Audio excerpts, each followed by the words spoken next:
Lendemain de derby madrileño pour le Real Madrid, bien entendu assez compliqué à digérer avec cette défaite. Malheureusement, je pense que le football est ainsi, mais heureusement pour nous, parce que c'est pas cette unique défaite qui va conditionner la saison du Real Madrid, surtout en Liga. Il reste encore bien des matchs pour le Real Madrid, même si cette défaite dans ce derby madrileño est vraiment frustrante.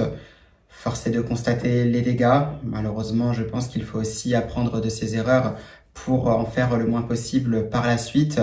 Et justement, on espère que ce sera beaucoup mieux pour les hommes de Xabi Alonso par la suite pour que tout cela ne se répète pas de nouveau, mais surtout pour revoir le Real Madrid se réimposer aussi dans des grosses confrontations parce que ce n'est plus le cas depuis un moment maintenant face aux grosses équipes.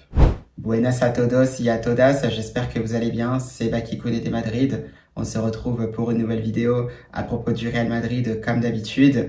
Non pas pour parler encore une fois du derby madrileño parce que nous l'avons déjà fait, mais pour continuer à se projeter justement sur cette saison du Real Madrid avec bien entendu le retour de la Champions League pour les hommes de Xabi Alonso. Ce sera ce mardi à 18h45 face au Kairat Almaty. Et bien entendu, Los Chavales, on va un peu se projeter là-dessus. Vamos! Et bien voilà, ça y est, on y est, lendemain de derby. On sait tous comment s'est passé ce match avec cette défaite difficile à encaisser pour le Real Madrid. 5-2. On le sait, il y avait pas mal de choses à redire, des choix qui n'étaient pas forcément les bons, des prestations de certains joueurs aussi qui laissaient à désirer pour ce Real Madrid-là. On n'attend qu'une seule chose, évidemment, c'est que le joueur et le staff madrilène se remettent en question sur tous les choix et la performance qui n'a pas été au rendez-vous lors de ce match face à l'Atlético de Madrid. Comme vous le savez, je vais pas trop tarder là-dessus, puisqu'effectivement, j'ai déjà fait un débrief d'après-match sur ce qu'il s'est passé lors de ce derby madrileño. Vous pouvez retrouver cette vidéo qui est disponible sur ma chaîne YouTube. Sinon, en dehors de ça, on a vu ce qu'avait dit aussi la presse madrilène ce matin, où on s'est plutôt plus concentré sur l'Atlético de Madrid. C'était à la page à la une. Donc, pour Marca notamment, on parlait de Manita Histórica, parce que de ce que j'ai cru comprendre, c'était certainement la plus grosse victoire de l'Atlético de Madrid dans un derby face au Real Madrid depuis 1950. Donc là, encore une fois, grosse performance des hommes de Cholo Simeone qui ne marquaient pas forcément énormément dans des derbys madrileños. Là, ça a été le cas. Ils avaient un peu mal commencé aussi cette Liga. C'est une prestation aussi qui va certainement leur redonner confiance puisqu'elle était quand même assez intéressante dans le contenu pour les colchoneros. Donc voilà, on s'est plus attardé sur le cas de l'Atlético de Madrid. Bien entendu, on a vu que la presse était aussi assez sévère avec le Real Madrid qui n'était tout simplement pas présent dans ce match-là. Donc, comme vous le savez, je ne vais pas trop tarder là-dessus. J'ai débriefé sur ce match-là sur ma chaîne YouTube, bien entendu, une vidéo qui est bien entendu disponible. Donc voilà, on le sait, le Real Madrid n'aura pas été bon.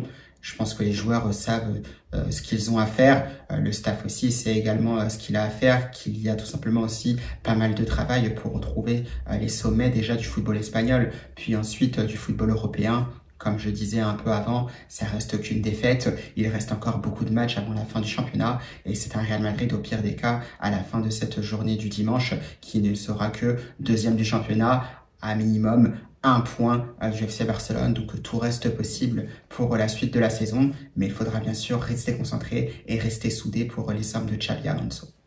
D'ailleurs, en parlant des hommes de Xabi Alonso, bien entendu, il y a ce retour de la Champions League. On est ravis parce que c'est toujours un plaisir de revoir cette compétition européenne qui est tout simplement mythique. Toujours un plaisir de voir jouer à différentes équipes. Là, quand on voit le Real Madrid jouer, même quand ça se passe mal, c'est toujours un régal.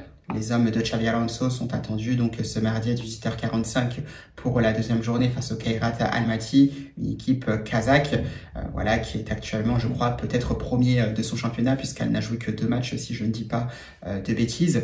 Donc voilà, c'est ce déplacement-là qui attend le Real Madrid. À l'heure où on parle, c'est des joueurs qui sont actuellement en plein vol, donc via l'avion, puisqu'il y a pas mal d'heures de vol pour atteindre le club du Kairat Almaty. Et ensuite, peut-être une séance d'entraînement ce lundi pour les hommes de Xabi Alonso, une conférence de presse, bien entendu, avant ce match où le Real Madrid part plus que favori. Ça change un peu de d'habitude de voir jouer le Real Madrid à 18h45 en Champions League. Mais bon, on saura s'y faire, ça reste un match de Champions League. L'attente, l'envie, l'excitation pour moi reste la même quand ça reste un match de Champions League. Donc on attend ces hommes de Xabi Alonso au rendez-vous.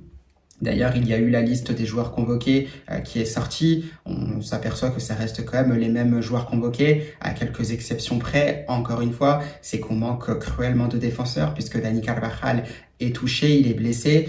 De ce qu'il se dit, il serait forfait plusieurs mois, donc c'est une énorme tuile, encore une fois, pour le Real Madrid. Militao aussi est touché, donc il est également absent pour ce match face au Kairat Almaty. Et c'est là où je me dis, bah ouais, c'est encore une fois très très frustrant, puisque c'est un Real Madrid qui réagit quand même au niveau du mercato. On achète un défenseur latéral, donc notamment droit, Trent Alexander-Arnold, qui fait partie des meilleurs latéraux. Là, on se dit, on est plutôt complet, puisqu'il y aura aussi le retour de Dani Carvajal, donc on va pouvoir faire une belle rotation entre ces deux joueurs-là. Eh bien non, parce qu'au bout de quelques jours, eh bien les deux joueurs sont blessés. Et là, je me dis, c'est pas possible, parce que c'est un Real Madrid qui essaye de réagir. Et là, encore une fois, ils sont privés de certains joueurs clés. Donc je me dis, c'est pas possible. Le club est vraiment maudit au niveau des joueurs, parce qu'on aura beau recruter, il y en a toujours qui se blessent.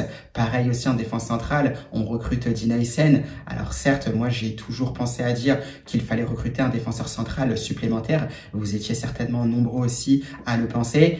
Et bah d'ailleurs, je pense que ça ne trompe pas, parce qu'on n'a tout simplement pas assez assuré, parce que déjà Rudiger est blessé, Militao est aussi absent pour ce match face au Kairat Almaty, donc on partirait peut-être sur une défense centrale avec Raúl Asensio et Dina Hyssen, à voir, parce que ça peut-être changer, peut-être que ça peut être Álvaro Carreras aligné aux côtés de Dina Hyssen, à voir ce que décidera Xabi Alonso, mais toujours, encore une fois, c'est assez frustrant, parce que c'est un Real Madrid qui aura beau recruter, on n'est toujours pas épargné par toutes ces périodes de blessures qui touchent nos joueurs. Un coup, c'était peut-être un peu plus au milieu de terrain. Là, maintenant, c'est en défense. Après, ce sera quoi? Ce sera aussi en attaque.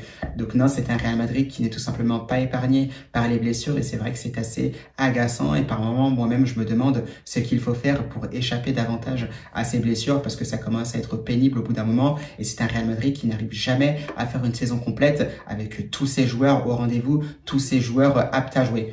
Donc on se demande jusqu'à quand tout ça va durer, mais on espère qu'on trouvera bien sûr des solutions à long terme pour avoir le moins de joueurs blessés possible, parce que ça fait quand même beaucoup, surtout en défense centrale, où Xabi Alonso perd déjà au moins 50% de sa défense.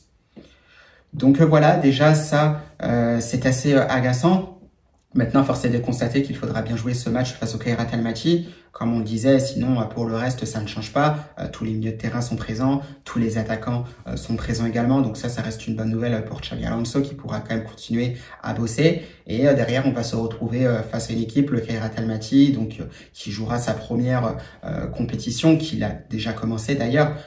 C'était face au Sporting Lisbonne. Malheureusement, les joueurs du Kairat se sont inclinés 4-1 face à l'équipe lisboète. C'est vrai que ce n'est pas forcément facile pour un premier match de son histoire en Champions League, mais toujours est-il qu'il faut passer par là.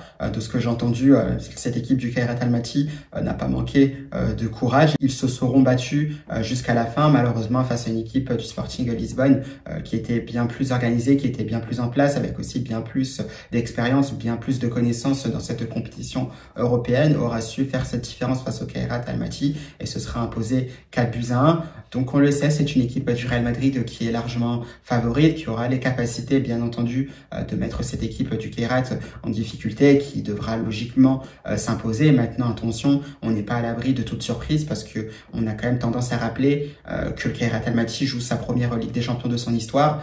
Ça va être son premier match à domicile de son histoire. Quoi de mieux que face au Real Madrid, le plus grand club du monde, le plus grand club sur la scène européenne, surtout spécialiste de la Champions League. Je pense que là, ça va donner encore plus envie aux joueurs du Kairat Almaty de se donner à plus de 200% et de pourquoi pas essayer de créer un exploit, une surprise pour sa première en Champions League, ce qui serait certainement fabuleux. Donc attention, le Real Madrid sera très très attendu. Je pense qu'ils vont se faire rentrer dedans, ça c'est sûr et certain, tout en sachant que les hommes de Xabi Alonso ne sont pas forcément en pleine confiance. On vient tout juste d'en prendre 5 face aux Colchoneros, pas mal d'absents notamment en défense centrale. Donc attention, ça peut être un Real Madrid aussi qui, s'il ne met pas les ingrédients principaux dans ce match de Champions League, peut se faire surprendre et peut justement s'incliner face à cette équipe du Kairat Almaty. Donc vraiment attention pour les hommes de Xabi Alonso. De toute façon, il faudra être très prudent. Et on suivra d'ailleurs ce qu'aura à dire le coach espagnol sur ce deuxième match de Champions League face au Kairat Almaty. Ce sera bien entendu dans une conférence de presse qui sera ce lundi certainement juste avant le match. Donc on sera attentif bien sûr à ce qu'aura à dire Xabi Alonso. Donc voilà, après, cette équipe du Kairat Almaty, pour être honnête avec vous, je ne la connais pas beaucoup. J'ai vu quelques résultats, donc ça a gagné ses matchs dans le championnat kazakh.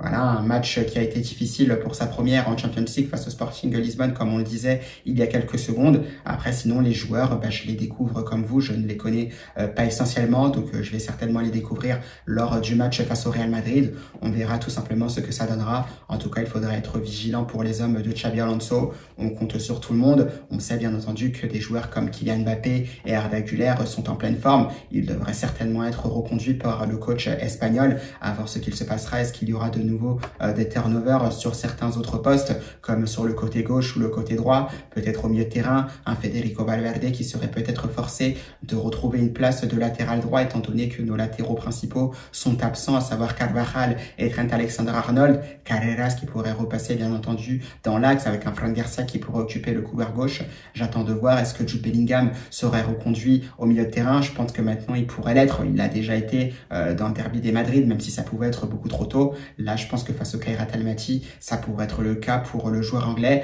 qu'on attend tout simplement de voir remonter en puissance désormais, puisque ça fait 2 matchs qu'il retrouve les terrains avec le Real Madrid. Ça pourrait être également la même chose avec Eduardo Camavinga, donc on attend de voir ce qu'il se passera. Toujours est-il qu'on attend beaucoup plus de cohérence dans cette équipe du Real Madrid, surtout après ce qu'on a vu face au Colchoneros ce samedi. Donc attention, le mot d'ordre, c'est beaucoup de sérieux, beaucoup de concentration pour les hommes de Xabi Alonso, parce qu'ils seront vraiment scrutés sous la loupe, surtout avec cette manita qui a été encaissée ce samedi lors du derby madrileño. Donc voilà, Los Chavales, moi vous le savez, j'ai pas forcément grand chose à dire.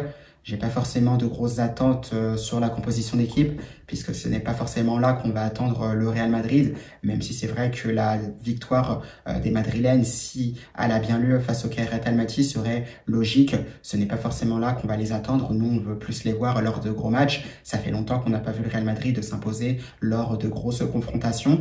Donc on aimerait que ça se reproduise. Donc déjà remonter en puissance face au Kairat Almaty, retrouver bien entendu des bases solides qui ont été un peu oubliées lors du derby madrileño.